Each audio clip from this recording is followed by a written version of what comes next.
Hello and welcome.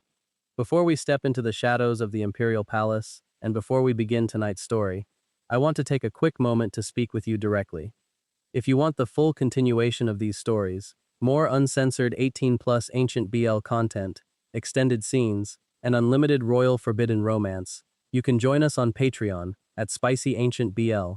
As you probably know, YouTube does not allow us to show or monetize everything freely here. The platform has strict rules, and sometimes the best, most passionate, and deeply sensual parts of these stories have to be hidden away. But the deeper, more intense, and truly uncensored versions are waiting for you over there. You can find the link in the video description and in the pinned comment. If you love slow burn tension that finally snaps, come join us. Now, take a deep breath. Let the modern world fade away. Listen to the sound of the rain hitting the heavy clay tiles of the imperial rooftops. Smell the faint, intoxicating scent of burning sandalwood and cold iron. Our story tonight is one of power, pride, and a dangerous, forbidden obsession. They called him the Winter Dragon. Prince Jian, the crown prince of the Great Crimson Empire. He was a man carved from ice and imperial jade. At 25 years old, he was already the most feared military commander in the realm. His face was impossibly beautiful, aristocratic, and completely devoid of human warmth. He was a man who lived perfectly by the rules of the court. He felt nothing. He desired nothing. He only conquered. And his latest conquest was the Wind Kingdom. The war had lasted 3 brutal years. The Wind Kingdom was small, but they were fierce. Specifically, they were led by a 21-year-old general, Prince Jian, the youngest son of the Wind King. Prince Jian was everything Prince Jian was not. He was fire. He was reckless, deeply emotional, fiercely loyal to his people, and wildly unpredictable on the battlefield. For 3 years, Jian had been a thorn in the Great Crimson Empire's side, but eventually, numbers and resources won out. The Wind Kingdom fell, the king was slain, and Prince Jian was taken alive. The imperial courtyard was vast, made of pure white marble that glared under the harsh midday sun.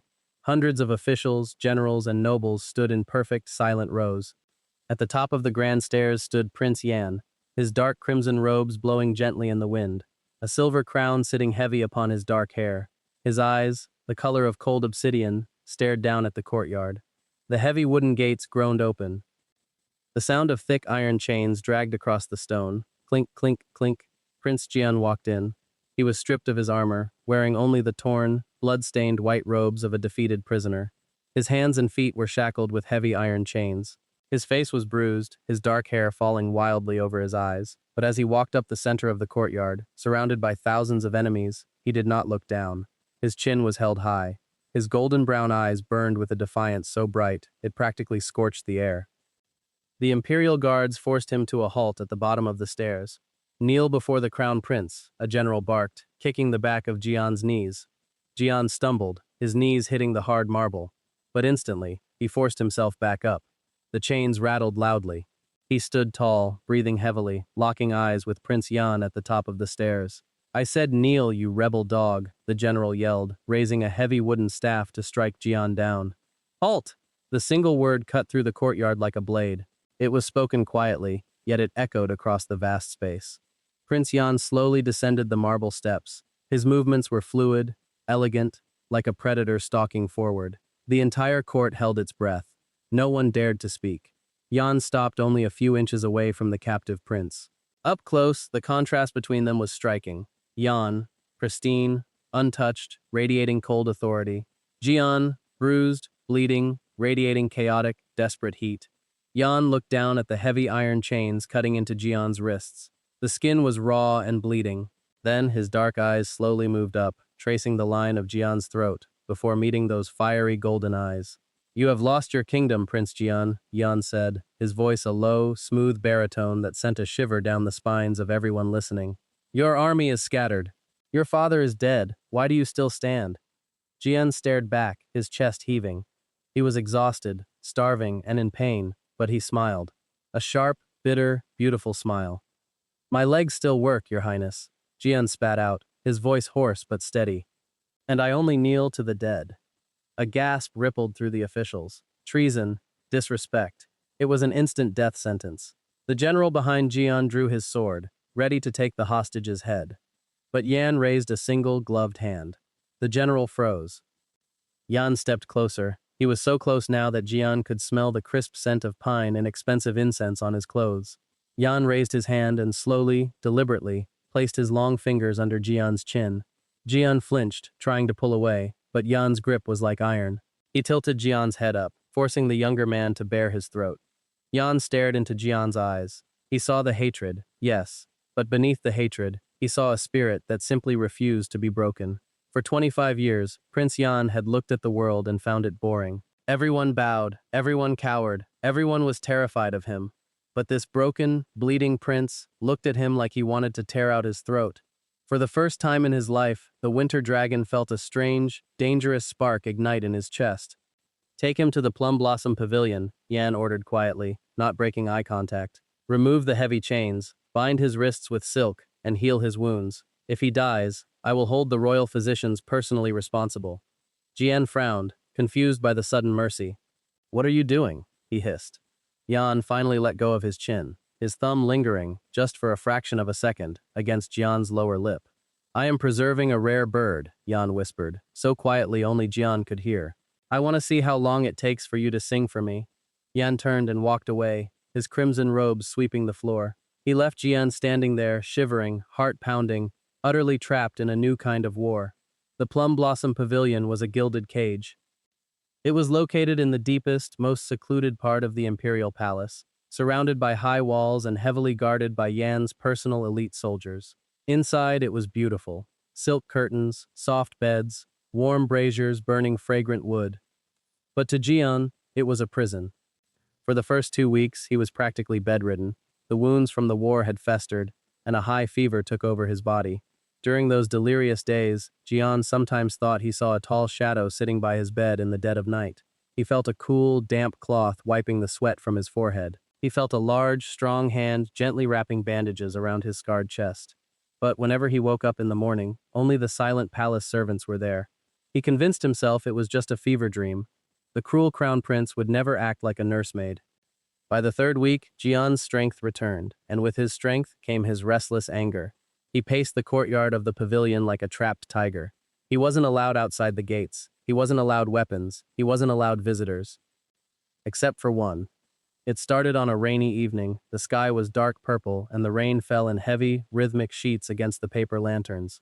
Jian was sitting on the wooden veranda, staring blankly at the wet courtyard, his mind miles away, grieving for his fallen soldiers. Footsteps approached, slow, deliberate. Jian didn't look up as Prince Jian stepped onto the veranda, shaking the rain from a black oil paper umbrella. Jian was dressed in dark blue evening robes, looking less like a military commander and more like a deadly scholar. A servant hurried forward, placing a low wooden table between them. On the table, the servant set down a board for Go, the ancient game of black and white stones. "You must be bored," Jian said, taking a seat across from Jian. His voice was calm, conversational, as if he hadn't just destroyed Jian's entire life. "Play a game with me." Jian glared at him. "I don't play games with tyrants." "It is an imperial order," Jian replied smoothly, picking up a white stone. He held it casually between his index and middle finger, unless the great general of the Wind Kingdom is afraid he might lose. Jian's jaw tightened. He hated that the bait worked. He aggressively grabbed a handful of black stones from the wooden bowl. For the next 2 hours, the only sound on the veranda was the rain pouring outside, and the sharp clack, clack, clack of the stones hitting the wooden board. The game was aggressive. Jian played like he fought on the battlefield. Fast, ruthless, constantly attacking, sacking, trying to corner Jan's pieces. Jian played defensively, calmly absorbing Jian's attacks, slowly building an unbreakable wall, slowly suffocating Jian's territory. It was a perfect mirror of their war. "You play recklessly, Prince Jian," Jian murmured, not looking up from the board. "You sacrifice your own pieces just to draw blood. It is passionate but foolish." "I play to survive," Jian snapped, slamming a black stone onto the board. "And I don't care how much blood I lose, as long as I take my enemy down with me." Jian finally looked up. The flickering candlelight from the lanterns cast deep shadows over his sharp features. His dark eyes locked onto Jian's. "And if your enemy doesn't want to strike you down?" Jian asked softly. "What if your enemy simply wants to capture you?" Jian felt a strange jolt in his chest. The air between them suddenly felt very thick. The rain outside seemed to quiet down. Jian slowly reached across the board to place his next piece. As he did, the long sleeve of his blue robe slipped back. His fingers brushed lightly against Jian's knuckles. It was just a fleeting touch, barely a second, but Jian flinched as if he had been burned. Jian paused. He didn't pull his hand back. Instead, he looked at Jian's wrists. The angry red scars from the iron chains were still highly visible against Jian's pale skin. Without thinking, Jian shifted his hand. His long, cool fingers gently wrapped around Jian's wrist. Jian froze. He stopped breathing. He should pull away. He should punch the crown prince in the face. But there was something mesmerizing, something terrifyingly intense, in the way Jian was looking at the scars. Jian's thumb slowly brushed over the raised, scarred tissue. It was a touch so gentle, it felt completely contradictory to the man who commanded thousands of deaths. "Do they still hurt?" Jian asked, his voice dropping to a low, intimate whisper. Jian swallowed hard. His heart was hammering against his ribs. He yanked his hand back, knocking a few stones off the board.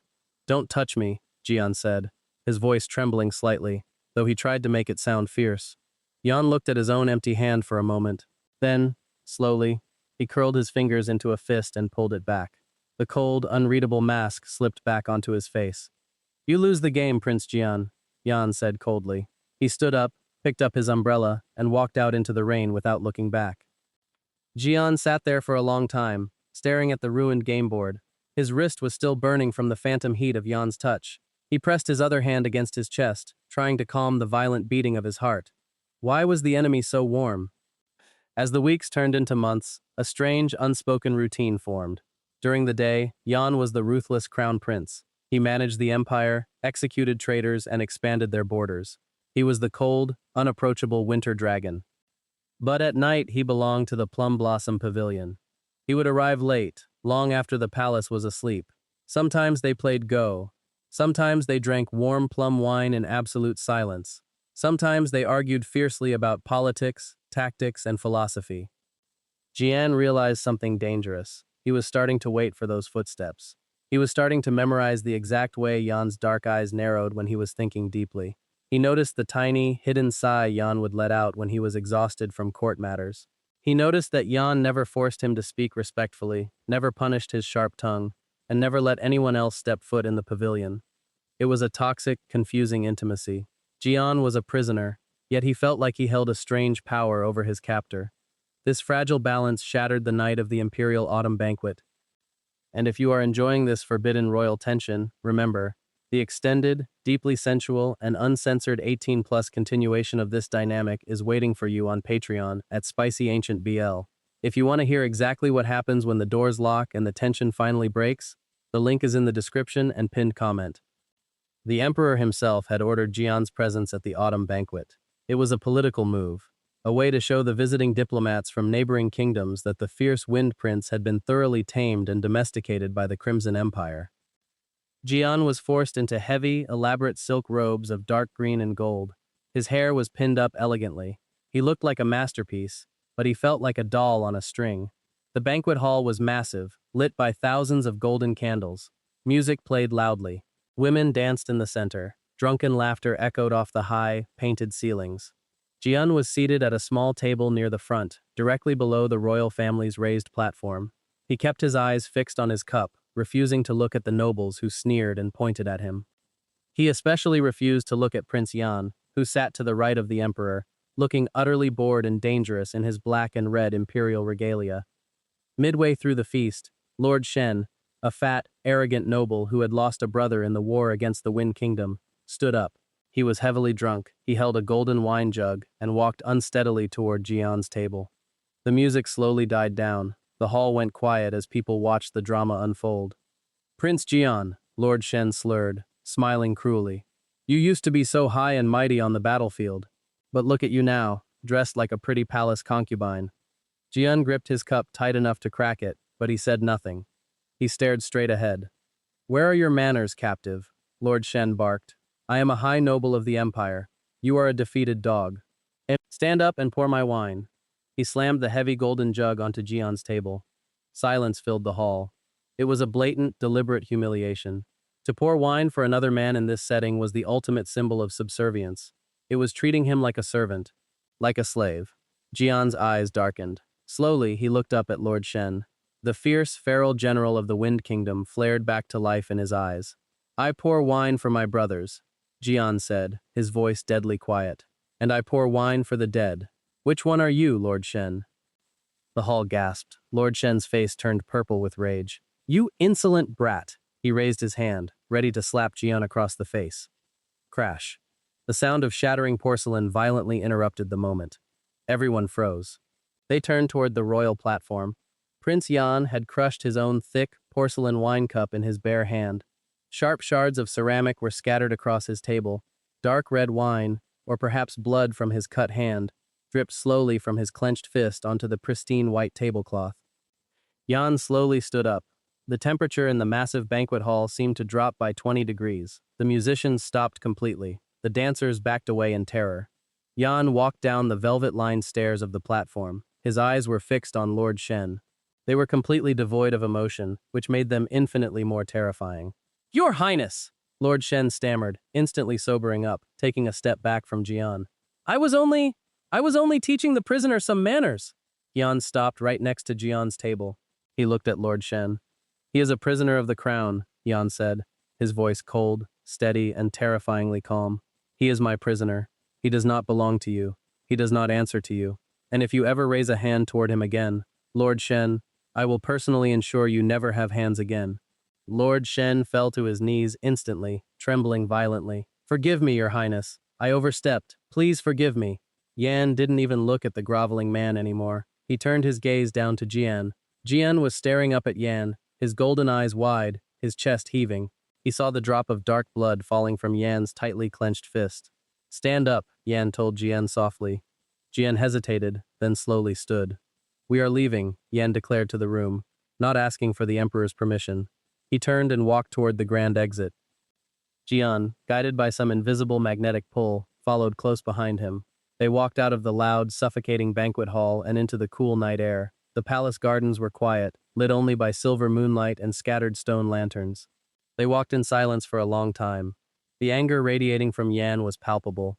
His back was stiff, his strides long. Finally, under the shadow of a large weeping willow near the lake, Yan stopped. He stood with his back to Jian, breathing heavily. You didn't have to do that, Jian said quietly. Yan turned around sharply. The mask was slipping. The cold, collected winter dragon looked genuinely, fiercely angry, and not at Lord Shen, but at himself. Do you enjoy testing them? Yan demanded, taking a step closer to Jian. Do you enjoy provoking men who would gladly slit your throat while you sleep? I will not be humiliated by a pig like him. Jian shot back, his own temper flaring. He stepped closer to Yan, completely forgetting the danger. I am a prisoner, fine. But I am not a dog. If you wanted a broken, obedient pet, you should have killed me on the battlefield. I don't want a broken pet, Yan yelled, the volume of his voice startling them both. Silence crashed down over the garden. They were standing inches apart.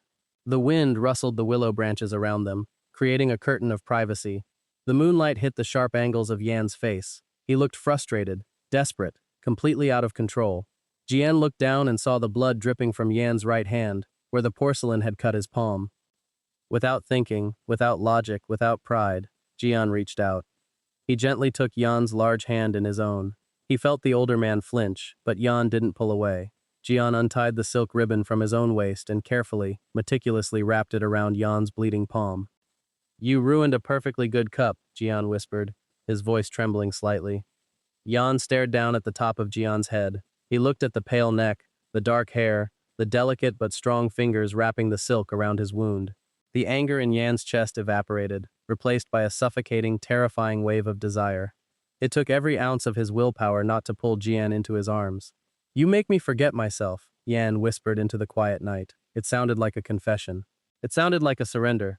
Jian tied the knot. He didn't let go of Yan's hand. He slowly looked up, meeting those dark, intense eyes. His breath hitched. They were so close. He could feel the heat radiating from Yan's body. He could see the slight parting of Yan's lips. Jian's eyes flickered down to those lips for a split second before darting back up. Yan noticed. A dark fire ignited in Yan's eyes. Slowly, deliberately, Yan raised his uninjured hand. He traced the line of Jian's jaw, his thumb brushing against Jian's cheekbone. Jian's breath shuddered. He leaned into the touch, just a millimeter, but it was enough. Jian, Yan whispered his name for the first time. Not Prince Jian, just Jian. He leaned in. The distance between their lips closed to a whisper. Jian closed his eyes, his heart roaring in his ears, bracing for the impact of the kiss.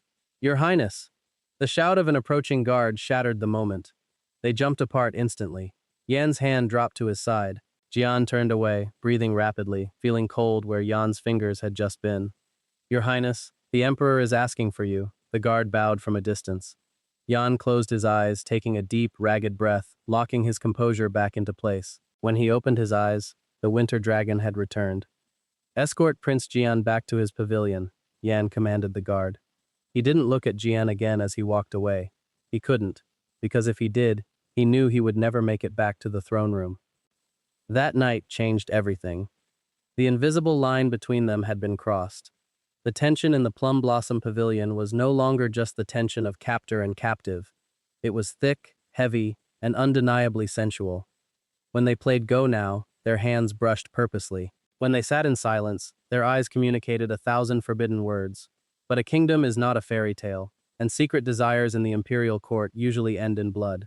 2 weeks later, the silence was violently broken. It was a moonless night. Jian had actually snuck out of his pavilion. The guards had mysteriously disappeared, and a strange unease had settled in Jian's stomach. He trusted his instincts as a soldier. He quietly made his way toward Yan's private library, where he knew the crown prince worked late. When Jian approached the heavy wooden doors, he smelled it. Blood. He kicked the doors open. Inside the dim, candlelit library, chaos had erupted. 5 assassins, dressed in completely black stealth gear, were attacking Prince Jian. Yan was a master swordsman. He had already killed 2 of them, their bodies bleeding out on the expensive rugs, but he was cornered, wearing only light sleeping robes, wielding a decorative sword he had grabbed from the wall. One of the assassins swung a hooked blade at Yan's blind spot, aiming for his neck. Jian didn't think. He didn't weigh the politics. He didn't consider that, if Yan died, he would be free. He only knew he could not let this man die. Jian grabbed a heavy bronze candle stand from a nearby table and lunged across the room. He smashed it into the assassin's skull, knocking the man away before the blade could hit Yan. Yan spun around, shock registering on his face for a split second before his battle instincts took over. Jian, get back! But Jian was already fighting. He dodged a thrust from another assassin, grabbed the man's wrist, twisted it violently, and kicked his knee out. They fought back to back. The general of the fallen kingdom and the crown prince of the conquering empire, moving in perfect, deadly synchronization. It was a beautiful, violent dance. But they were outnumbered, and the assassins were elite. The last remaining assassin realized he couldn't beat Yan in a sword fight. In a desperate move, he pulled a small, hidden throwing dagger from his belt. The blade glimmered with an unnatural, sickly green tint in the candlelight. Poison. The assassin locked his eyes on Yan's exposed chest and threw the dagger. Time seemed to slow down. Jian saw the glint of the blade. He saw the trajectory. He knew Yan was mid-swing and couldn't dodge it in time. Jian threw his body directly in front of Yan. Thwack. The poisoned dagger buried itself deep into Jian's upper shoulder, right near his collarbone. A sharp, agonizing scream tore from Jian's throat. His vision instantly blurred. The poison was fast, burning through his veins like liquid fire. He collapsed backward. Jian! Yan's roar shook the walls of the library. It was a sound of pure, unadulterated terror. With a brutal swing of his sword, Yan decapitated the final assassin. He dropped his weapon and fell to his knees, catching Jian before his head hit the floor. Jian, look at me. Yan's hands were shaking violently as he pressed against the wound. Black blood was already seeping from the cut. Poison. Highly concentrated snake venom. Jian gasped for air, his skin rapidly turning pale, his lips turning blue. His golden eyes fluttered open, looking up at Yan. Why do you always break my cups? Jian mumbled deliriously, trying to smile. Shut up. Do not speak. You are not allowed to die, Yan ordered, his voice cracking. He ripped open Jian's green silk robe, exposing the pale skin of his shoulder and the blackened wound. Guards, get the imperial doctors. Now, Yan screamed toward the open door, but he knew it would be too late. The poison was spreading too fast. Jian was already slipping into unconsciousness, his chest barely moving. Panic, absolute and blinding, consumed the winter dragon. Without a second thought for his own life, Yan leaned down. He pressed his lips directly over the bleeding, poisoned wound on Jian's shoulder. Jian flinched with a weak groan, but Yan held him tight against his chest. He sucked the venom out with his mouth, turning his head to spit the black blood onto the floor, and immediately went back down. It was a desperate, intimate, and horrifying act. Jian's lips were stained with dark blood. His hair fell over Jian's chest. He used his teeth, his lips, pulling the poison from the younger man's flesh, refusing to let the venom reach his heart. "Stay with me," Jian sobbed against Jian's skin, his tears finally falling, mixing with the blood on Jian's chest. "Please, I am begging you, do not leave me," so the Thier. For the first time in his life, the Crown Prince begged. He sucked the wound again and again, until the blood ran clean and red. Only then did he collapse back, spitting the last of the poison from his mouth, his own vision swimming slightly from the residual venom. He pulled Jian tightly into his arms, burying his face in Jian's hair, rocking him back and forth on the bloody floor as the guards finally burst into the room. Jian survived. For 3 days, he drifted in and out of a dark, painful haze. But every time he opened his eyes, whether it was high noon or the dead of night, he saw the same thing. Prince Jian, sitting by his bed, holding his hand tightly, as if letting go would cause Jian to float away into the afterlife. Jian looked terrible. He hadn't slept. He hadn't changed his clothes. He hadn't attended court. When Jian finally woke up fully, the room was quiet. Afternoon sunlight filtered through the paper windows. He turned his head. Jian was asleep in the chair beside the bed, his head resting on the edge of the mattress, his fingers still wrapped tightly around Jian's hand. Jian felt an overwhelming ache in his chest that had nothing to do with the poison. He slowly moved his free hand and gently brushed a stray lock of dark hair away from Yan's exhausted face. Yan woke up instantly. He sat up straight, his eyes wide and frantic until they locked onto Jian's open, clear eyes. A heavy, breathless silence filled the room. "You're an idiot," Yan finally whispered, his voice incredibly hoarse. "I saved your life," Jian rasped back, a weak smile on his pale lips. "You jumped in front of a poisoned blade. You could have died." Jan's voice cracked. He leaned closer, resting his forehead against Jian's uninjured shoulder. "You almost died, Jian. Do you know what that would have done to me?" Jian slowly lifted his hand and buried his fingers into Jan's thick, dark hair. He felt the mighty crown prince trembling against him. "I am a prisoner, Jian," Jian whispered, using the prince's real name. "My life is already yours." Jian lifted his head. His dark eyes were burning with an intensity that took Jian's breath away. "No," Jian said fiercely. "You are not my prisoner, you are my life, you are my heart. If you had died, I would have burned this entire empire to ashes to light your funeral pyre." Jian's breath hitched. The walls around his heart, the walls he had built to survive in this enemy palace, completely shattered. Yan slowly leaned in. This time there were no guards to interrupt. There was no pride left to stop them. Yan pressed his lips against Jian's. It was gentle at first, a hesitant, desperate brush of lips, as if Yan was afraid Jian might shatter. But the moment their lips met, Jian let out a soft gasp and grabbed the collar of Yan's robes, pulling him closer, deepening the kiss. The kiss exploded with months of pent-up tension, anger, grief, and undeniable longing. Yan groaned, shifting his weight onto the bed, being incredibly careful not to press on Jian's wounded shoulder. He cradled the back of Jian's head, tasting the lingering bitterness of the medicine on his lips, kissing him with a hunger that felt like starving. Jian kissed back fiercely, opening his mouth to Yan, letting the older prince consume his breath. He could feel the heavy, racing beat of Yan's heart against his chest. He felt Yan's hot breath, the slide of their lips, the desperate grip of hands trying to reassure themselves that the other was truly alive. When they finally broke apart, both of them were breathing heavily, their foreheads resting against each other. "I love you," Yan whispered against his lips. The words felt foreign to a man who had never spoken them before, but they carried the weight of an iron oath. "I love you, my defiant, impossible prince." Jian closed his eyes, a single tear slipping down his cheek. "And I love the man who conquered me." But their sanctuary of peace was short-lived. The political fallout from the assassination attempt was disastrous. The emperor discovered that the assassins were remnants of the Wind Kingdom's loyalist army, trying to kill Yan to avenge their fallen king. The emperor's decree was swift and merciless. Prince Jian, the symbol of the Wind Kingdom's rebellion, must be executed publicly to crush the loyalists' hope once and for all. Yan stood before his father in the grand throne room, completely alone against the entire royal court. He refused the order. He argued, he threatened, he practically committed treason to defend Jian's life. The emperor, furious at his son's sudden weakness, delivered an ultimatum. "You are the crown prince. Your duty is to the empire, not to a captive whore in your bed." The emperor spat from the golden throne. "I give you 3 days, Yan. 3 days to dispose of the hostage yourself, or I will strip you of your military command, strip you of your title, and my guards will drag him to the block and cut his head off while you watch." Jian returned to the Plum Blossom Pavilion that night, looking like a dead man walking. He didn't tell Jian the details, but Jian wasn't stupid. He saw the heavy sorrow in Jan's eyes. He saw the way Jan held him that night, completely silent, gripping him so tightly it bruised, burying his face in the crook of Jian's neck as if trying to hide from the world. On the third night, a heavy snow began to fall over the imperial city. Jan woke Jian up in the dead of night. He handed Jian a thick fur cloak, a map, a pouch of gold, and a heavy steel sword. "Come with me," Jan said softly. He led Jian through the twisting, secret passages beneath the imperial palace. They walked in silence, the air growing colder as they approached the outer walls. Finally, Jan pushed open a heavy iron gate. They stood in a small, hidden forest on the edge of the capital. The snow was falling thick and fast, covering the ground in pure, untouched white.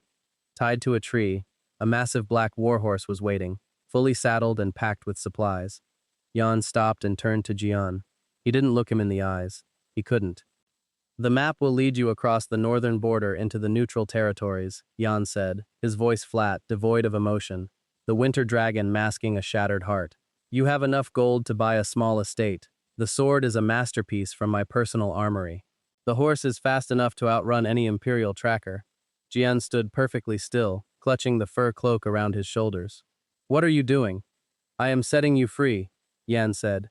He finally looked up, and Jian saw the sheer agony twisting Yan's handsome face. "My father ordered your execution. I cannot protect you if you stay here. They will kill you, and if they kill you, Jian, I will not survive it." Yan took a step closer, raising a trembling, gloved hand to touch Jian's cold cheek. "You must go. Tonight. Now. Do not stop riding until you cross the border." Yan swallowed hard, trying to keep his voice from breaking. "Live a long life, my prince. Find peace. Forget the war. Forget this cage." "And forget you?" Jian asked, his voice shaking. Yan closed his eyes, a pained breath escaping his lips. "If it helps you survive, yes. Forget me." Yan turned his back, preparing to walk back into the dark passage. He was letting his heart walk away. He was giving up the only light in his cold, lonely life to keep that light from being extinguished. "Yan?" Jian's voice rang out through the snowy woods. Yan stopped, but he didn't turn around. His hands were clenched into tight fists at his sides. "Go, Jian. Don't make this harder than it already is." Jian didn't walk toward the horse. He dropped the pouch of gold into the snow. Thud.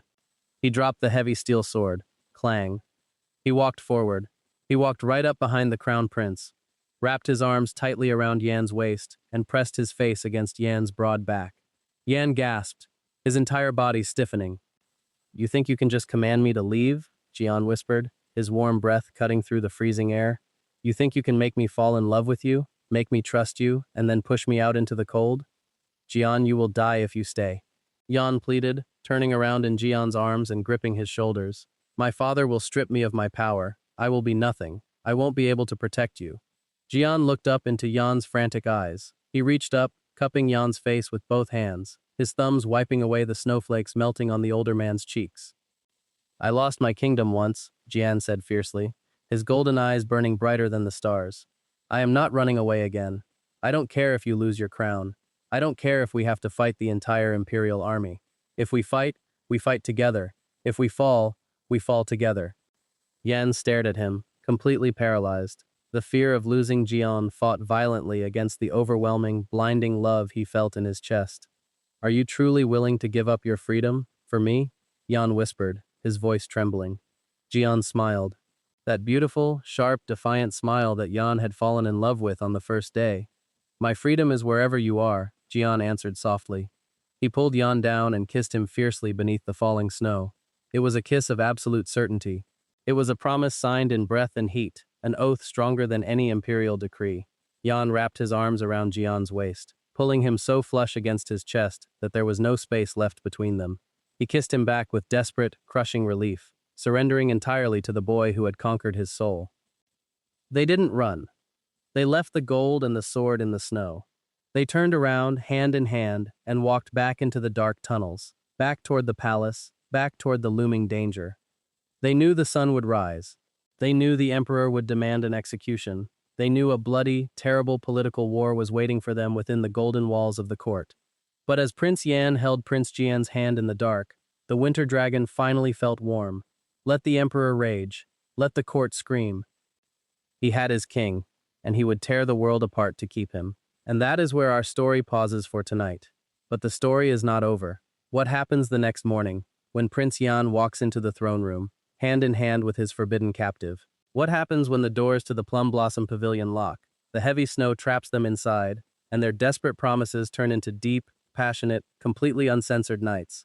If you want the next part, the deeply sensual and uncensored continuation, and more unlimited 18+ Ancient Royal BL stories, come join Spicy Ancient BL on Patreon. The link is waiting for you in the description and in the pinned comment.